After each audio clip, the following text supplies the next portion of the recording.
In today's video, we will run through 2017's drama horror Super Dark Times. Teenagers Zach and Josh have been best friends their whole lives, but when a gruesome accident leads to a cover-up, the secret drives a wedge between them and propels them down a rabbit hole of escalating paranoia and violence. Spoilers ahead, you have been warned. Now like the video and subscribe to the channel if you enjoy this video. Josh Templeton and Zach Taylor are two best friends who are in high school. They are in Zach's room rating the girls in his school's yearbook. While they are at it, they discuss a girl named Allison Bannister. Both Zach and Josh are attracted to her. Zach seems to like her personality while Josh is physically attracted to Allison. The boys go to the supermarket to get food. They meet their friend Daryl and a boy named Charlie. They buy the food and try it outside. Then they go to a deserted bridge in the town and stay there for a while. After some time, they go their separate ways. Zach and Josh walk to Zach's home. On their way, a group of senior bullies stops them. The bullies mention Josh's elder brother, who is in the Marines. This agitates Josh, so he attacks the leader. But the bully is way stronger than Josh, so he strangles him. He finally lets him go after a while. Zach then takes Josh to show him Allison's house. Josh asks how he knew the address, to which Zach says from their bus route in middle school. Josh tells him about an incident in art class when Allison splurged glue over her hands, which reminded him of sperm. Zach then jokingly shouts, "Penis," which wakes someone at the house. They quickly run away from there. They go to Zach's house again. As Josh leaves, Zach's mom tells him that some girl named Allison had called asking for him. Zach is surprised and goes into his room with the phone to call her back. Allison's brother picks up the call. He rudely tells him that Allison is not home. However, Zach hears her voice in the background. She snatches the phone from her brother and invites Zach and Josh to her birthday party. She is celebrating it at Megan's. The following day, everyone is in school. Zach watches Allison talk to her teacher in the hallways. Josh disturbs him from behind and starts talking about something else. That day, after school, Zach, Josh, and Daryl are at Josh's house. They talk about Josh's brother being in the Marines when Daryl asks Josh if he can see his room. Josh's brother's room is filled with pictures of half-naked girls. Daryl jumps on his waterbed when he notices a stash of weed on the side table. He pleads to Josh to try some, but Josh refuses, saying that his brother will ask for it when he is back. Josh then shows him his brother's katana sword. He liked to collect weapons. The sword is very sharp. Zach and Daryl watch Josh in fascination as he poses with the sword. Josh then suggests they cut milk cartons with it, so they leave for a meadow nearby. Charlie is there too. Zach and Charlie watch Josh cut the water-filled cartons effortlessly.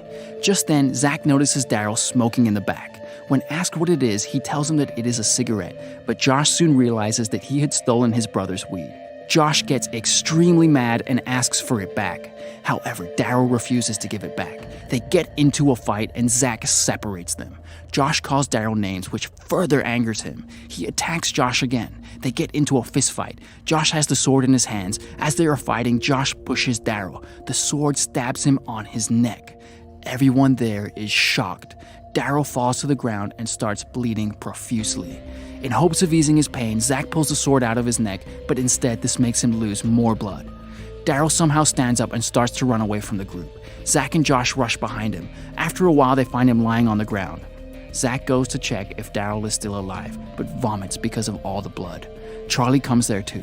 They decide to hide the body and the sword and flee. On the way to his house, Zach punches a wall in frustration and hurts his fist. At his home, Allison is waiting for him with his mom. He and Allison go into his room and talk for a while. They are almost about to kiss but stop midway. Allison leaves. Zach goes to bed. The next day at school, Zach is anxious. He looks for Josh, but he has not come to school. After school, he goes to see Charlie. Charlie, however, acts like he doesn't know Zach and tells him to not tell anyone they were ever together. Zach then goes to Josh's house to check on him. He knocks at the door, but no one opens it. When he reaches home, Zach's mother asks him if he was with Daryl the day before. Daryl's mother had called to inform he was missing yesterday. She asks Zach if he met Daryl at Josh's. Zach lies and says that the whole day he was at Josh's and Daryl was never there. Zach's mom is worried to hear the news about Daryl's disappearance. She tells Zach to always stay near the house. The next day, rumors about Daryl's disappearance spread through the school. The school announces anyone who has seen Daryl report it to the office. Zach goes to Josh's house again since he hasn't come to school. Josh's mother lets him in. Zach goes into Josh's room to find them playing video games. According to Zach, Josh not coming to school will draw attention to them. He suggests that he come to school the next day. Josh tells Zach that he has a hard time falling asleep at night. Zach suggests going to the crime scene again to check on the body, but Josh refuses to do so. Josh had taken Daryl's bag before running away that day. He still has it with him. He decides to burn it, but Zach asks him not to do anything before discussing it with him. Zach then assures Josh that it was just an accident and that they are not at fault. He then invites him to Allison's party. Josh doesn't want to come because he is sick. The following day at class, Zach falls asleep. He dreams about going to Daryl's body to see that Allison is there naked. He kisses her as Josh watches them. Zach finds out from other students that Josh has come to school, but he is surprised as to why Josh didn't inform Zach about coming. He goes to see if Josh is really at the school and sees him through the doors of the detention class. That night, he goes to Allison's birthday. He meets Megan, who tells him that Allison is in the other room. He goes in to see Allison and several other people sitting in a circle. When she sees him, she gets up to greet him and kisses him on the cheek. Zach notices that Josh is in the room too.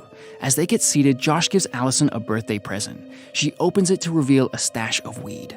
Zach takes Josh aside to talk to him. He inquires about the weed, but Josh dismisses it. Their bully, Senior John Whitcomb, asks Josh to link him with his dealer. Josh promises him that he will do it later. Everyone starts smoking at the party. This makes Zach feel out of place, so he leaves. However, Allison stops him outside and tries to convince him to stay. They almost kiss. Eventually, Zach leaves the party. The next day, Zach finds out that John Whitcomb died last night. He has fallen from a bridge. Zach remembers John and Josh's conversation from last night. Zach talks to Allison about John after school. She writes her number on his bandage. He also walks her home. She kisses his forehead and asks Zach to come inside, but he doesn't answer. Frustrated, she goes inside. When Zach gets home that day, his mother is out. He listens to a voice message from her that says she will be home late. Taking this chance, he goes to the place where they had buried Daryl. After removing some leaves from the top of his body, Zach finds Daryl's decaying corpse. But the katana sword is gone. He quickly goes back to his house and calls Allison to get Charlie's number. He calls him and tells him that Josh might have killed John Whitcomb. Zach thinks that Josh has taken the sword and also killed John. Charlie is too scared to talk about Daryl. He tells Zach never to call him again. Later that night, Zach's mom comes home with Josh. Zach takes Josh outside and asks about the missing sword. They get into an argument, after which Josh leaves. Zach's mom is worried about him after John's death. The next day, Zach goes to Josh's house. He notices that no one is home. So he takes the keys from under the doormat and sneaks into the house. Zach quickly searches for the sword in Josh's room. However, he doesn't find it. He then uses Zach's phone and checks his recent calls. He is surprised to find Allison's number on it. Zach has a feeling that Allison is in trouble. He quickly goes to her house. Her brother answers the doorbell and tells him she is at Megan's. Meanwhile, at Megan's, Josh knocks on the door and is received by the girls. He has brought the sword with him. It is wrapped around in a towel. He tells the girls that it is a surprise. Zach rushes to Megan's house. Josh offers the girls some weed. He gives it to them for free. The girls are still unaware of the sword. They go into Megan's room to smoke it. They offer Josh to smoke as well, but he tells them that he doesn't. After Allison asks him what is in the towel, he finally removes it to reveal the sword to them. Megan is in awe. She starts posing and playing with it. Meanwhile, Allison is on the bed smoking. Josh, too, smokes. Zach, however, is in the street searching for Megan's home. He runs around the street looking for it and finally finds it. He then sneaks in without making a noise. He takes a little shovel from a table in case someone attacks him. He then carefully goes upstairs to Megan's room. As he opens the door, he sees a dead Megan lying on the bed in the pool of her own blood. Meanwhile, Allison sits in the corner of the room with her hands tied. Josh calmly looks at himself in the mirror. He notices Zach when he opens the door further. He quickly closes it from the inside. Zach tries to break it, but can't, so he rushes to the street to call for help. No one hears him. He breaks into the room through the windows. When he enters the room, Josh runs outside. Allison and Megan are still there. Zach unties Allison and tells her everything will be okay. He then slowly moves downstairs looking for Josh. He attacks him through the hallways with his sword and almost kills him. Zach gets severely injured and starts to bleed when he tries to persuade Josh into giving in. He reminds him that they are best friends. Josh, on the other hand, doesn't listen and chases him outside to the streets. Just as Josh stabs Zach with the sword, a neighbor intervenes. Police cars arrive at the scene and paramedics check Zach's injuries. Josh is in one of the police cars. It is a few months later. Allison is back at the school. The movie ends as we see 3 healed scars on the back of her neck. Thanks for watching. Make sure to like the video if you enjoyed it and subscribe to the channel to see more of these movie summaries.